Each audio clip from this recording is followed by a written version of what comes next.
Muy bien, seguimos en Viva la Pepa a 11 minutitos de las 8 de la noche, 21 grados 3 décimas. Dani, hermoso, ¿viste? Sí, Ya tenés ganas de empezar el fin de semana. Ya lo empezamos. Sí. Ya lo empezamos. Tenemos en línea a Yanina Tuñón, que es coordinadora del Barómetro de la Deuda Social de la Infancia de la Universidad Católica Argentina. Hola Yanina, Nico Yacoy, ¿cómo estás? Buenas noches. Hola, buenas noches, ¿qué tal? Gracias por atendernos, que sé que estás muy solicitada. Sí, estoy casi convertida en una estrella de cine. Eso mismo. Me han convertido. Sí. Sin embargo, nos has atendido. Vos sabés que siempre hemos intentado hablar con el Barómetro de la Deuda Social de la UCA, imposible. Y mira, ahora ahí te tenemos. Estoy muy federal, trato de atender a todos. Está muy bien. Yanina, contame un poco qué es esta última encuesta o este último corte que acabamos de conocer. Y este es un estudio que nosotros venimos realizando desde el año 2007 y que tiene que ver con dar cuenta no solamente de las necesidades de desarrollar un conjunto de capacidades en los niños, sino también de dar cuenta de que el niño en la Argentina es sujeto de derecho y por lo tanto es importante monitorear en qué medida como sociedad garantizamos esos derechos. Claro. El estudio, en este caso, se está presentando una línea temporal 2010-2014 con un conjunto de indicadores realmente muy vasto, porque trabajamos indicadores que tienen que ver con el derecho a la subsistencia, con el derecho a la educación, a la socialización, los estilos de crianza, el trabajo infantil. Son realmente muchas dimensiones que hacen a la vida de los niños y que creo que en general están como bastante invisibilizadas, ¿no? Por lo general tenemos noticias de la tasa de mortalidad infantil o la tasa de escolarización de los niños, pero sabemos mucho menos sobre qué hacen los niños cuando están en la escuela, cómo son criados, estimulados en su primera infancia. Y estos son los datos que son importantes porque de alguna manera todos podemos ser protagonistas de la vida de los niños. Y por lo general no son noticias. Sí, están invisibilizados, como decías. ¿Cuáles son los porcentajes que más impactan? Porque la verdad que es eso. A mí hay una dimensión que me parece interesante observar porque nos involucra al Estado, pero también involucra a muchos otros actores de la sociedad, que es lo que nosotros llamamos los procesos de socialización. Muchas veces nos preguntamos, bueno, el 90% de los chicos en la Argentina van a escuelas de simple jornada. ¿Qué hacen el resto del día? Ajá. Y lo que nuestro estudio revela es que la gran mayoría no hace otra cosa que ir a la escuela. La mayoría de los chicos, más del 50% de los chicos, por ejemplo, no hacen actividades físicas o deportivas extraescolares. Chicos es menores de 18 años. Son chicos, en este caso, por ejemplo, 5 a 17 años, ¿no? Okay. Porque, bueno, para hacer una actividad extraescolar se requiere como cierta autonomía y por eso tomamos niños de 5 a 17. Bien. El 80% de estos chicos no hacen actividades artísticas o culturales, o sea, ir a aprender pintura, música, teatro, murga. Y estos datos se observan como muy estructurales, o sea, pasan los años y los niveles de déficit siguen siendo los mismos. Claro. Con niveles de desigualdad, por supuesto, ¿no? Pero, por ejemplo, en el caso de las actividades artísticas hay desigualdad, pero cuando vos planteas un 80%, casi que es una problemática que atraviesa a todas las infancias. Sí. Por otra parte, más de un 50% no tiene comportamiento lector de textos impresos. Ajá. Y más del 60% pasa... Cuando debería tenerlo, Yanina, cuando debería tenerlo, ¿a partir de qué edad? ¿Comportamiento lector? Sí. A partir de los 5 años. 5 años. Y cuando evalúas algunos otros aspectos, por ejemplo, que tienen que ver con la estimulación en chicos más pequeños, ¿no? Como por ejemplo niños a los que no se les cuentan cuentos, el 43% de los chicos no se les cuenta cuentos en su casa. Mira. 4 ¿Siguen de cada haciendo 10 chicos... ¿Siguen haciendo la pregunta sobre si le festejan el cumpleaños? Sí, el 13% de los chicos entre 1 y 12 años no se les festeja el cumpleaños. Claro. Pero en el 25% 10% más pobre, a 2 de cada 10 chicos no se les festeja el cumpleaños. Claro. Y esto es interesante porque en los sectores populares o más bajos, no solamente hay un déficit de festejar cumpleaños, sino que también hay un déficit, por ende, de ir a cumpleaños. Uh-huh. O sea, no se festeja el suyo, pero tampoco tienen la práctica de poder ir a otros cumpleaños, porque se festejan pocos cumpleaños en general, ¿no? Y yo intuyo muy importante este indicador, pero ¿qué lectura se puede hacer a partir de esto? ¿Qué cosas precisamente nos está diciendo? Esta pregunta es interesante porque ¿por qué pusimos esta pregunta en el cuestionario? Nosotros lo que queríamos era aproximarnos a poder saber cuál era el clima social, emocional y de estimulación que había en el interior de los hogares, porque es clave, sobre todo en los primeros años de vida. Claro. El festejo del cumpleaños es un indicador de estimulación emocional y social. Emocional porque es una oportunidad en la que el niño asume una identidad propia distinta del resto de su familia. Claro.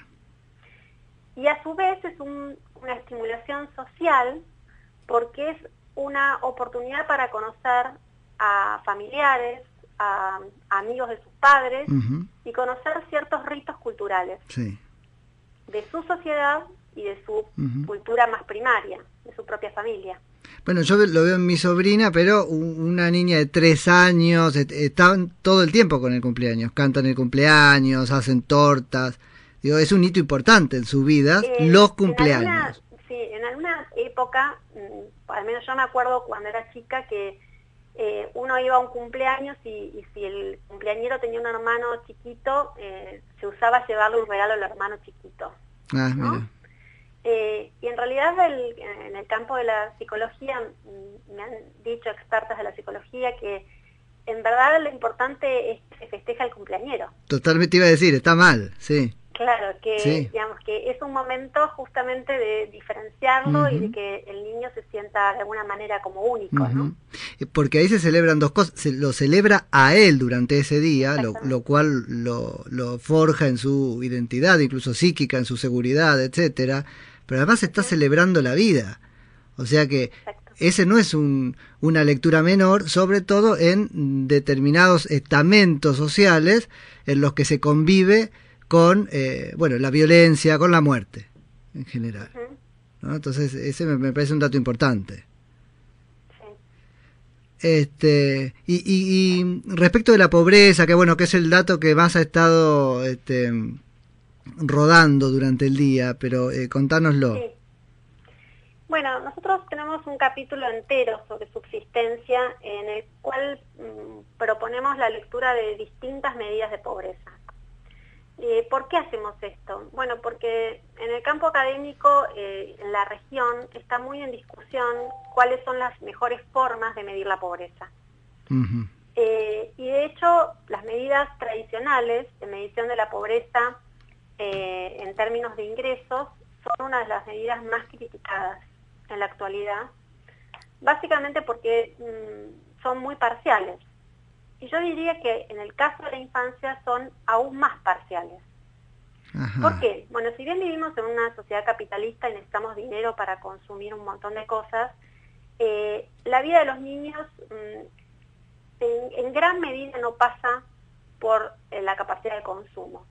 Y por otra parte tampoco sabemos cuál es la distribución en el interior de los hogares, de los ingresos. ¿Qué tanto le llega al niño? Eso te iba a decir, o sea que el niño puede ser pobre en un hogar más rico en función de lo que se le asigna en términos de gasto. Por ejemplo, de la estimulación que recibe, pero también en función de la escuela a la que va, de los servicios públicos a los que accede, ¿no? O sea, de las estructuras de oportunidades que tiene. Sí, yo eso lo entiendo, pero hay un piso sin el cual no puede haber nada de todo lo otro, y ese piso implica dinero, comer, vestirse y una vivienda digna. No sé si todo lo otro se puede bien sin eso. Creo que no. Bueno, no sé, porque las características depende mucho de las sociedades, ¿no? Pero probablemente en la Argentina hay servicios públicos de salud y hay servicios públicos de educación y hay familias que son muy humildes y sin embargo son aspiracionistas respecto del futuro de sus hijos y van a escuelas donde hay buena educación y hay buena atención de la salud, o sea que hay aspectos que están salvados de alguna manera por cierta estructura de oportunidades, ¿no? Sí. En este sentido, me parece importante como poner el ojo en que hay distintas formas de aproximarse a la pobreza y que eso es lo que busca mostrar este informe, y quizás el problema es que estas distintas formas de medir la pobreza no son tematizadas por los medios de comunicación, ¿no? Y todo termina siendo como muy reducido a una problemática de los ingresos. Y esto también tiene algo que es interesante, que si todo lo reducimos a los ingresos, las políticas públicas también terminan siendo solo transferencia de ingresos. Okay. Y entonces no solucionamos en realidad la integralidad de los problemas que puede tener la infancia. Bueno, pero si hablamos solamente de la pobreza por ingresos, con una canasta básica muy poco generosa con los niños, que es de 1.780 pesos per cápita adulto, o sea que, por ejemplo, una familia de 2 adultos y 2 niños tendría un ingreso de 5.700 pesos o menos. En ese tipo de hogar se ubica el 40% de los niños entre 0 y 17 años en la Argentina. Claro. Y la situación entre el 2011 y el 2014 ha empeorado. O sea, se ha incrementado la proporción de niños en hogares por debajo de la línea de pobreza.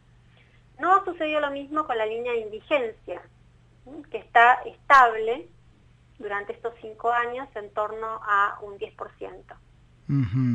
Ahora, sí, bueno, vemos otras, estable es que ha subido un punto desde el 2011. Desde el 2011, pero por ejemplo respecto al 2010 bajó 2 puntos. Claro. Estaba en 12%. Claro. Sí, pero desde ¿estaba en cuánto? En 2010 estaba en 12%. Claro.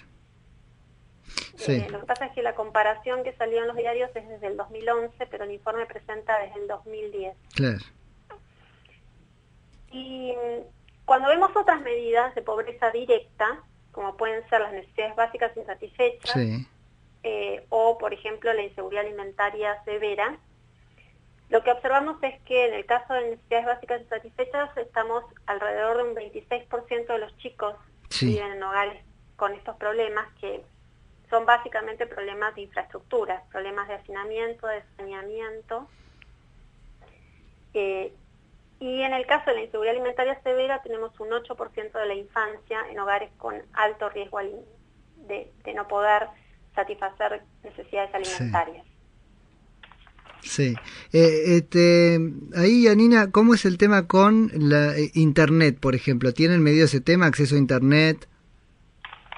Sí, tenemos un conjunto de indicadores que tienen que ver con el acceso al derecho a la información, nosotros lo llamamos así. Sí. Y lo que se observa es una evolución como muy positiva, ¿no? Cada vez más niños tienen acceso a Internet y acceso a computadoras, aun cuando todavía hay situaciones de déficit, ¿no? Sí. Pero también se ven evoluciones muy positivas en la inclusión de la enseñanza de computación, de una segunda lengua. Esas tendencias son positivas, sistemáticas, cada año el déficit baja.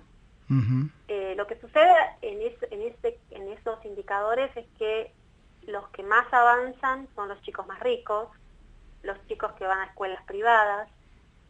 La Escuela de Gestión Pública ha hecho esfuerzos impresionantes, se ve en la estadística, sin embargo, nunca suficientes como para equipararse con las escuelas de gestión privada. Claro. Claro. ¿Cómo ha impactado la asignación universal por hijo?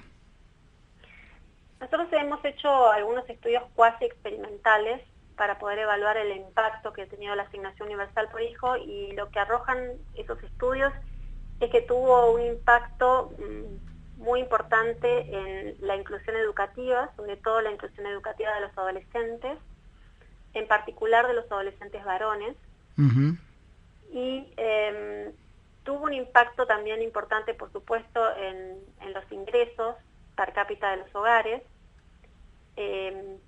Particularmente tuvo un impacto en las situaciones más extremas de indigencia, ¿no? Y finalmente tuvo un impacto menor al esperado, pero tuvo un impacto en la inseguridad alimentaria, Ajá. lo cual nos habla de la complejidad, ¿no?, del fenómeno de la inseguridad alimentaria, que no es solamente no tener dinero. ¿Qué otras cosas es? Yo creo que los hogares primero tienen otras necesidades, necesitan cubrir otras necesidades, no solamente la alimentaria. No sé si primero. ¿Cómo? No sé si primero. No, me decís primero, los hogares tienen otras necesidades, pero es que la necesidad primaria es la del alimento. Bueno, eso es desde tu perspectiva, desde mi perspectiva, ¿no? Cuando se tienen necesidades, hay que estar en la piel de quienes tienen necesidades para ver cómo priorizás el uso de los recursos económicos. Creo que en eso falta investigación para poder comprender cuál es la perspectiva de los propios actores, ¿no?, sobre cómo se distribuye el dinero y se utiliza el dinero. Sí. Pero también hay cuestiones que son también culturales. Sí, claro, es que eso. también es necesario poder estudiarlas. Y hay también diferencias entre aquellos chicos que tienen riesgo alimentario y no acceden a la ayuda alimentaria de programas, Ajá. Comedores, por ejemplo, y hay otra parte de este riesgo alimentario que son chicos que experimentan situaciones de hambre, pero que recurren o son asistidos por programas alimentarios. Claro. Con lo cual la problemática, quiero decir que es más compleja quizás de lo que podemos pensar desde el sentido común, y que las transferencias de ingresos no lo resuelven. Claro. Y por otra parte, también observamos un impacto menor, pero hubo impacto en el trabajo infantil, sobre todo por la tensión que al tener la asignación, la necesidad de tener que ir a la escuela, o sea, la condicionalidad de ir a la escuela, y además recibir un dinero, esto llevó a que se produzca una merma en el trabajo infantil. Yanina, clarísimos, los números nos lo quedamos acá para seguir charlándolos un poco entre nosotros y interpretándolos, es mucho dato, y seguramente nos estamos comunicando con vos en algún otro momento. Muchas gracias. Bueno, muchas gracias a ustedes. Buen fin de semana. Era Yanina Tuñón, que es coordinadora del Barómetro de la Deuda Social de la Infancia de la Universidad Católica Argentina.